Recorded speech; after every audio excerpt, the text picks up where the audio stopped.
একতরফা কোনো মানুষের প্রতি ফিলিংস রাখেন, তো তাদের সেই মানুষটার দিক থেকে কি ডেভেলপমেন্টস আছে। তো ফার্স্টেই দেখুন ব্রুম, ব্রুম বলে অ্যাকচুয়ালি ডেথ কার্ড। তো ব্রুম কার্ডটা বলছে যে উনি ওনার লাইফ থেকে কিছু পাস্ট ব্যাগেজ রিলিজ করছেন, কারণ কি লাইফে উনি নতুন কিছু অ্যাড করতে চান। ডেফিনেটলি আপনার দিকে কোনো একটা সলিড উনি অফার আর কি প্রস্তাব আর কি রাখতে পারেন, ঠিক আছে। এই মুহূর্তে উনি অনেক সাহস গ্যাদার করছেন। পাস্টে ওনার প্রচণ্ড হার্ট ব্রেক হয়েছে, অনেক হার্টস হয়েছে, বাট স্টিল উনি হোপ রেখেছেন।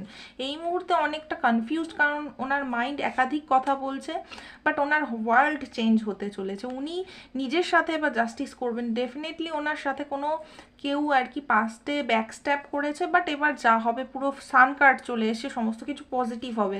কারণ পাস্টে ওনার জন্য নিজে যে অপশানটা সিলেক্ট করেছিলেন সেটা বেটার ছিল না। একটু ধৈর্য রাখতে হবে, তারপরে উনি অ্যাকশন নেবেন আপনার দিকে, ঠিক আছে। উনি হ্যাপি ফ্যামিলি চান।